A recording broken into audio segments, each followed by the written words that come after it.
Voldir tells the people that he is here for a reason, to protect them from Leroy. He tells them his story. It was a perfect utopia of little green blobs. The species was known as blobs. They were intelligent, yet not exactly strong.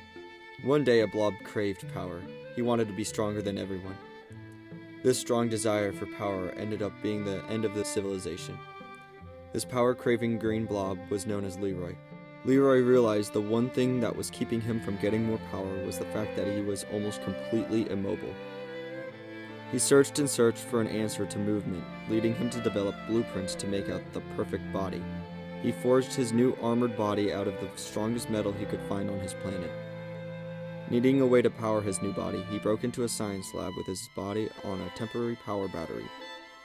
He found a device capable of absorbing energy and took it to install it onto his body. Leroy went on a rampage with his new body. He single-handedly went to bring the extinction of his own species, leaving only him left. Now that he was the most powerful of his species, he felt complete. He felt like his life was completed, that he was in control. But with his newfound powers, he wanted more. Even though Leroy had a body, he still wasn't able to make it out of the atmosphere. Leroy developed a way for his power source to be transferred throughout the whole body. If he had enough energy, he could be able to transfer his energy into a single position to overload with energy, splitting the time and space in that area to a different location in his current dimension. Leroy absorbed all energy on the entire planet in preparation for this. He struck the air in front of him to tear a rip in front of him. He walked through to appear on a totally new planet. Leroy repeatedly did this process. He would take over the planet, absorb all energy from it, then teleport. Eventually, he would build up enough energy for his ultimate goal, to overload with enough energy to cross into the neighboring dimension. Once he had destroyed and stolen the energy of over 15 different planets, he knew he was ready. Next to the flames of the city he destroyed, he punched the air once again, but with all of his energy. Nothing happened. Leroy had come across an obstacle in his way.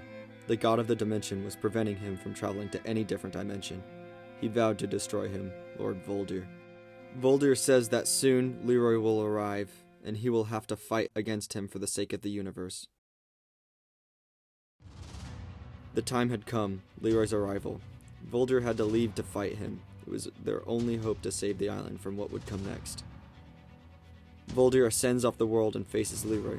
As a god, Voldir had the ability to prevent a specific being from teleporting to a different dimension. The only way for Leroy to leave is if there was no god to stop him, so his only option was to somehow get rid of Voldir. Leroy had an idea. Leroy took his fist and smashed it against Voldir's chest. Light was flashing, a rip in space formed and sucked away Voldir to a totally different dimension. Since it wasn't Leroy who was traveling to a different dimension, his ability still worked on Voldir. Now that nobody was there to stop him, he had all the time he wanted before he left for a new dimension. Leroy smashes off a piece of Ozarka's moon, teleports him and the chunk into the sky above the island, and then rides the falling chunk onto the island. The chunk crashes onto the island. He lands and looks around his landscape he would have to deal with. Leroy shoots off into space to destroy the island that Voldir loved so much.